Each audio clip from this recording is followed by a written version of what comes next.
Carlo আনসেলোতি। আপনি যদি regular football নাও দেখে থাকেন তাও আপনি এই নামটির সাথে বর্তমানে পরিচিত হওয়াটাই স্বাভাবিক। আর যদি কেউ রেগুলার ফুটবল দেখে থাকেন তাহলে তো কথাই নেই, তিনি অবশ্যই কার্লো আনসেলোতিকে চেনেন। ইনি এখন রিয়াল মাদ্রিদ এর বর্তমান কোচ, এবং শুধু তাই না, উনি হচ্ছেন অনলি ওয়ান কোচ যিনি তার লাইফ টাইমে 5 বার চ্যাম্পিয়ন্স লিগের মতো একটি কঠিনতম টুর্নামেন্ট জিতেছেন। সো আজকে আমার ভিডিওর মেইন টপিক হচ্ছে কার্লো আনসেলোতির লিডারশিপ স্টাইল, এবং কেন এটা সেলসের সাথে রিলেটেড সেটা আমি একটু এক্সপ্লেন করবো শুরুতে। সো লিডারশিপ একটা এমন ব্যাপার যেটা শুধুমাত্র আমরা অনেক সময় মনে করি যে আমাকে আমার অর্গানাইজেশন প্রমোশন দিল, প্রমোশন দেওয়ার পর আমি একটা পজিশনে গেলাম, আমি লিডার হলাম। আসলে কিন্তু ব্যাপারটা সেরকম না। লিডারশিপের একটা বড় অংশ হচ্ছে সেলফ লিডারশিপ। তো আপনার মধ্যে যদি একদম লেভেল 1 থেকেই সেলফ লিডারশিপ না থাকে, আপনি যদি অর্গানাইজেশনের একদম শুরু থেকে একদম স্টার্ট আপ হন, আপনি একদম ইন্টার্নও হন, তো আপনার মধ্যে যদি লিডারশিপ কোয়ালিটি না থাকে তাহলে আপনি কখনোই সামনে আগাতে পারবেন না। এটা আসলে উল্টাভাবে চিন্তা করা উচিত আমাদের। আমরা অনেক সময় চিন্তা করি যে আমরা একটা পজিশন পাবো, আমরা ম্যানেজার হব, তারপরে আমরা লিডারশিপ একটা অ্যাচিভমেন্ট করব, তারপর আমরা লিড দিব। না, আসলে সেলফ লিডারশিপ একটা এমন ব্যাপার যেটা আপনি শুরু থেকেই আপনার মধ্যে থাকতে হবে।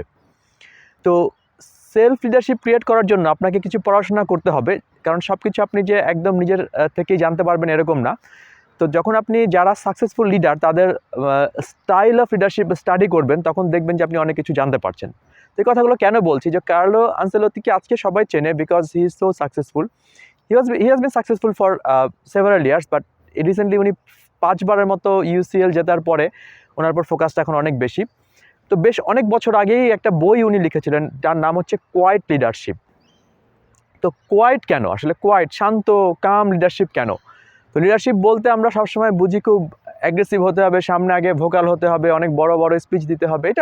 এটা সিচুয়েশনের পরিপ্রেক্ষিতে দরকার হতে পারে, but Carlo Ancelotti is a different person. ওনার লিডারশিপ স্টাইলটা হচ্ছে কাম অ্যান্ড কোয়াইট। তো এই বইটা আমি সবসময় বলেছি আমার ইউটিউবে, যেটা আমি বলবো সেটা আমি প্র্যাকটিক্যালি এক্সপিরিয়েন্স না করে কখনোই বলবো না। তো এই বইটা আমি হুবহু পড়েছি প্রথম পাতা থেকে শেষ পাতা পর্যন্ত। এটা বেশ অনেক বছর আগে যখন বইটি প্রকাশিত হয় তখনই আমি বইটা কালেক্ট করে, আমার একটা বাইরের ট্রিপ ছিল, কালেক্ট করে বইটা আমি পড়েছি, এবং একটা অ্যামেজিং বুক। মানে এই বুকটা যখন আমি পড়ি তখন লিডারশিপ সম্বন্ধে আমার অনেক ধরনের আইডিয়া চেঞ্জ হয়ে যায়, এবং আমার মনে হয় যে হ্যাঁ, ব্যাপারটা এভাবেও হতে পারে। তো আজকে অনেক সময় আমার হাতে নেই, তো সেই ক্ষেত্রে আমি যেটা করব, কোয়াইট লিডারশিপ যে বুকটা কার্লো আনসেলোতি লিখেছেন, সেই বইটার থেকে আমি তার কয়েকটা লিডারশিপ স্টাইলকে আপনার কাছে সামারাইজ আকারে তুলে ধরবো, এবং আশা করি এটাতে আপনাদের লাভ হবে। এবং অ্যাট দ্য এন্ডে আমি গিয়ে একটু বলবো যে কীভাবে এটা আপনি রিলেট করতে পারবেন আপনার ওয়ার্ক লাইফে, অথবা যদি বলি সেলস লাইফে। তো প্রথম যেটা সবচেয়ে বেশি ইম্পর্টেন্ট কার্লো আনসেলোতির লিডারশিপ স্টাইল, সেটা হচ্ছে ইমোশনাল ইন্টেলিজেন্সকে ম্যানেজ করা। তো আমরা যখন অর্গানাইজেশনে কাজ করি, মোস্ট অফ দ্য টাইম আমরা দেখি যে আমাদেরকে টাস্ক দেওয়া হয়, আমরা টাস্ক করতে পারছি কি করতে পারছি না সেটা নিয়ে অনেক এমফাসাইজ করা হয়। এটা নর্মাল প্রসেস, কিন্তু একটা মানুষের কাজের ডেলিভারি করার পিছনে, পারফরমেন্সের পিছনে ইমোশন অনেক বড় ইম্পর্টেন্ট একটা ভূমিকা রাখে। আপনি ইমোশনালি কতটা ব্যালেন্স এবং কতটা সাউন্ড, সেটার উপর আপনার একটা ডে টু ডে পারফরমেন্স নির্ভর করে, যেটা কার্লো আনসেলোতি খুব ভালো মতো বুঝতে পারেন সবসময়। সো উনি যেটা করেন, অফকোর্স একটা ফুটবল খেলা তো খুব ফিজিক্যাল একটা গেম, যেখানে মানুষকে ফিজিক্যালি ফিট হতে হবে, তাকে সবসময় ফিট থাকতে হবে, খাওয়া দাওয়া নিয়ন্ত্রণ করতে হবে এবং অনুশীলন করতে হবে। কিন্তু তার পারফরমেন্সের পিছনে একটা বড় কি ফ্যাক্টর হচ্ছে ইমোশনালি তাকে ব্যালেন্স থাকা। তো এইটাকে কার্লো আনসেলোতি খুবই গুরুত্ব দিয়েছেন, এবং উনি সবসময় বলেছেন যে একটা প্লেয়ারের ইমোশনাল ইন্টেলিজেন্স বুঝেই তার থেকে পারফরমেন্স বের করতে হবে, যে কাজটা উনি অনেক প্লেয়ারের সাথে করেছেন এবং উনি সাকসেসফুল হয়েছেন টাইম টু টাইম। তারপর আরেকটা স্টাইল উনি বলেছেন, আরেকটা ফ্যাক্টর উনি বলেছেন, সেটা হচ্ছে যে ব্যালেন্স অথরিটি উইথ এম্পাওয়ারমেন্ট। আচ্ছা, এই ব্যাপারটা কি? আসলে আমরা যখন কোনো ম্যানেজারের আন্ডারে কাজ করি, সবসময় ম্যানেজার তো একটা অথরিটি থাকবেই অবশ্যই। সে আমাকে গাইডলাইন দিবে, পলিসি দিবে, প্রসিডিউর দিবে, সে আমাকে আমার প্রবলেমে হেল্প করবে। এটা হচ্ছে তার অথরিটি, সে আমাকে যে ইনস্ট্রাকশন দিবে আমি এটা ফলো করব। কিন্তু শুধুমাত্র একজন মানুষের পক্ষে ইনস্ট্রাকশন ফলো করেই কি সামনে আগানো যায়? তাকে প্রপারলি এম্পাওয়ার করতে হবে কাজটাকে তার মতো করে করতে দেওয়ার জন্য। ঠিক আছে, এটা খুবই ইম্পর্ট্যান্ট।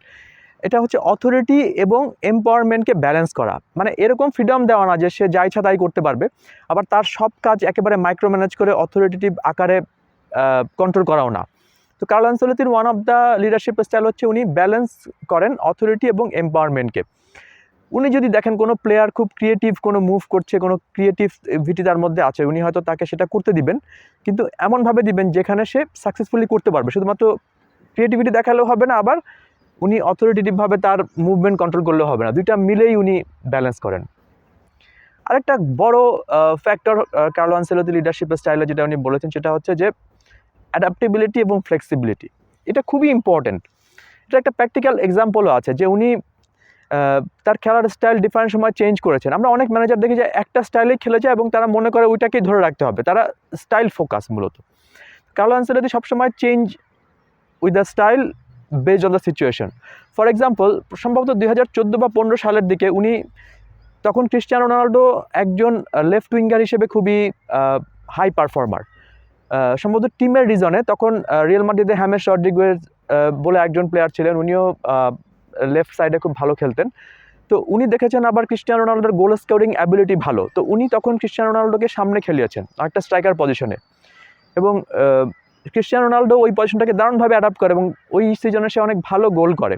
এই যে অ্যাডাপ্টেবল এবং ফ্লেক্সিবল, আমার একটা স্টাইল আছে অবশ্যই, কিন্তু সেই স্টাইলটাকে ধরেই আমি সবসময় যে কাজ করবো এরকম কোনো ব্যাপারটা, আমি চেষ্টা করবো স্টাইল এবং স্টাইলটাকে অ্যাডাপ্ট করতে, আবার ফ্লেক্সিবল থাকতে বিভিন্ন সময় এটাকে চেঞ্জ করে, বিকজ অ্যাট দ্য এন্ড আমাকে জিততে হবে, রাইট? সো উইনিং মেন্টালিটি এটা হচ্ছে আবার যে আমি একটু ব্যাকে যেতে হয়, গ্রোথ মাইন্ডসেটের একটা বড় কি ফ্যাক্টর, যে আমাকে জেতার জন্য থাকতে হবে, জেতার জন্য আমাকে অনুপ্রেরণা থাকতে হবে, আমার জেতাটাই আসল অ্যাট দ্য এন্ডে।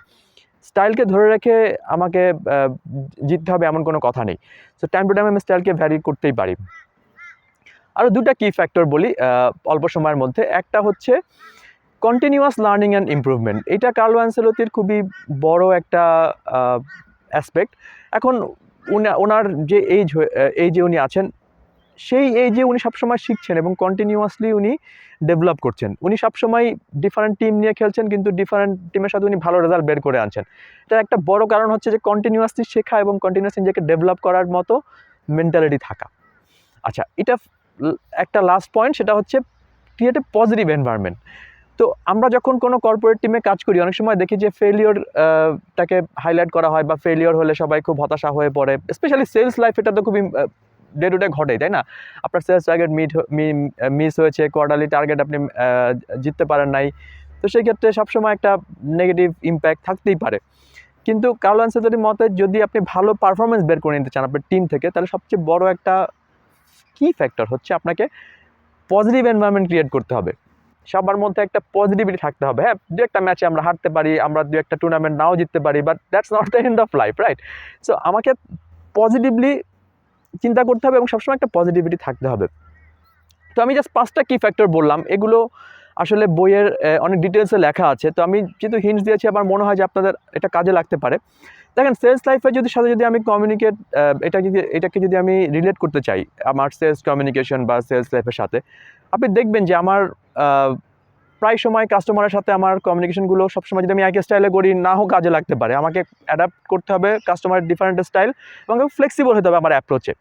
আমি সবসময় একটাই হাতে কলমে একটা জিনিস লিখে নিয়ে যাই এবং ওটাকে আমি মনে করি যে এটাই রিলিজিয়াসলি আমাকে করতে হবে, দেন আমি কখনো সেলসে সাকসেসফুল হব না। স্পেশালি B2B সেলসে, যেখানে আপনার customer to customer different communication, different style, different strategy থাকে। তো আপনি সবসময় অ্যাডাপ্টেবল এবং ফ্লেক্সিবল হতে হবে যখন আপনি এই ধরনের কমিউনিকেশনে যাবেন। তারপরে আপনি চিন্তা করেন যে আপনার ব্যালেন্স, যেটা অথরিটি এবং এম্পাওয়ার্ড ব্যাপারটা, এটা আমি আমার পার্সোনাল লাইফ থেকে বলি। আমি যেখানে এখন কাজ করছি সেখানে আমাকে পুরোপুরি এম্পাওয়ার করা হয়েছে আমার কমিউনিকেশনটাকে আমার মতো করে সাজানোর। হয়তো আমি এক্সপিরিয়েন্স সেলস এই কারণে করা হয়েছে, বাট আমি বলবো অনেক লেস এক্সপিরিয়েন্স হলেও আপনি এটা করা যেতে পারে। ম্যানেজার যদি সবসময় মনে করে যে না, সে যেই ফর্মুলা অনুযায়ী দিবে, তাহলে টিম সেই ফর্মুলা অনুযায়ী কাজ করবে। এতে করে হয় কি, যে টিমের যে ক্রিয়েটিভিটিটা নষ্ট হয়ে যায়। ঠিক আছে, এটা একটা লিডারশিপের খুব বড় একটা অ্যাসপেক্ট, স্পেশালি যারা সেলসে কাজ, তার জন্য খুব ইম্পর্টেন্ট। কারণ আপনি যদি অ্যাকাউন্টিংয়ে কাজ করেন, আপনাকে একটা নাম্বারের ফরম্যাটে কাজ করতে হবে, এটা থেকে বের হওয়ার উপায় নেই, because it's a formatted thing and the number output. But sales is a communication oriented thing, right? So সেখানে আপনাকে আপনার ম্যানেজারকে আপনার এম্পাওয়ারমেন্ট দিতে হবে যে আপনি যে কমিউনিকেশনটা করছেন যেন আপনি আপনার নিজের মতো করে নিজের স্টাইল সাজাতে পারেন।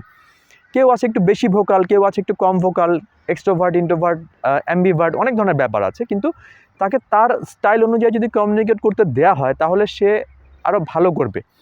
সো খুবই ইম্পর্ট্যান্ট এই পাওয়ার, এম্পাওয়ারমেন্ট এবং অথরিটিকে ব্যালেন্স করা। তো আমার মনে হয় যে আপনারা বুঝতে পেরেছেন। আমি একটু জাস্ট আরেকটা এন্ডিংয়ে বলি যে যারা খুব বিখ্যাত প্লেয়ার লাইক কাকা, ক্রিস্টিয়ানো রোনাল্ডোর মতো বড় প্লেয়ার, জলাটান ইব্রাহিমোভিচের মতো হাই ইগোস্টিক বিগ প্লেয়ার, তারা সবাই এক বাক্যে কার্লো আনসেলতির প্রশংসা করেছেন because of one thing. It is not only about his football style, it is not only about his style of play, creativity, his man management. উনি যে শুধু মাঠে প্লেয়ারদেরকে ইনস্ট্রাকশন দেন বা মাঠে খেলার প্ল্যান সাজান তাই না, মাঠের বাইরে উনি প্লেয়ারদের সাথে খুবই সুসম্পর্ক গড়ে তোলেন এবং প্রতিটা প্লেয়ারের ইমোশনাল ইন্টেলিজেন্স, মাইন্ডসেট বুঝে উনি তার সাথে কমিউনিকেশন এস্টাবলিশ করেন এবং এই জন্য তিনি অনেক সময় দেন। আর ফাইনালি আরেকটা পয়েন্ট, সেটা হচ্ছে কাম অ্যান্ড কুল কম্পোজার অলওয়েজ। আপনি অনেক কোচকে দেখবেন মাঠের পাশে উত্তেজিত হয়ে যায়, রাগ হয়ে বোতলে লাথি মারে, তারপরে আবার অনেক কিছু একটা অ্যাগ্রেসিভ অ্যাটিটিউড করে, সেটা তারা তাদের ইমোশন থেকে করে, আমি এটাকে রং বলছি না। বাট কার্লো আনচেলত্তিকে আপনি দেখবেন তার টিম গোল কনসিড করুক অথবা সে গোল দেখছে, সবসময় একটা কাম অ্যাটিটিউডে থাকে। এই যে তার কামনেসটা, এই যে একটা অ্যাজ এ লিডার তার যে একটা কাম একটা অ্যাটিটিউড এবং কাম একটা বিহেভিয়ার টিমের প্রতি, এটা সবসময় টিমকে রিফ্লেক্ট করে। আপনি দেখবেন যে অনেক কোচের সাথে অনেক প্লেয়ারের বিদ্রোহ হয়, প্লেয়ারের বনিবনা হয় না, তারা রাগ হয়ে যায়, বাট কার্লো আনচেলত্তির জীবনে এরকম ঘটনা খুব একটা ঘটে নাই, খুবই রেয়ার, ঘটলেও সেটা খুবই কম। আমার মনে হয় যে আজকের আলোচনাটা আপনাকে হেল্প করবে to build some leadership style and think about your own style also, যেটাতে আপনি ব্যালেন্স করে আপনি বুঝতে পারবেন যে কীভাবে আপনি সাকসেসফুল হতে পারেন অ্যাজ এ লিডার। বাট আমি আবার বলছি এটা অ্যাজ এ এন্ডিংয়ে, যে আপনি যে লেভেলে থাকুন না কেন অর্গানাইজেশনের, আপনার মধ্যে সেলফ লিডারশিপ আগে ক্রিয়েট করতে হবে। আপনাকে একটা পজিশন পাওয়ার পর লিডার হলে হবে না। Positional leader does not mean anything, believe me, to be successful in life. Only self-leadership is the most important thing that you can reflect to your team, right? So আমার মনে হয় আপনার আচরণটা যদি ভালো লাগে, I will be very happy if you inspire me with a like, and then I will upload my next video soon, so please stay tuned. Thank you.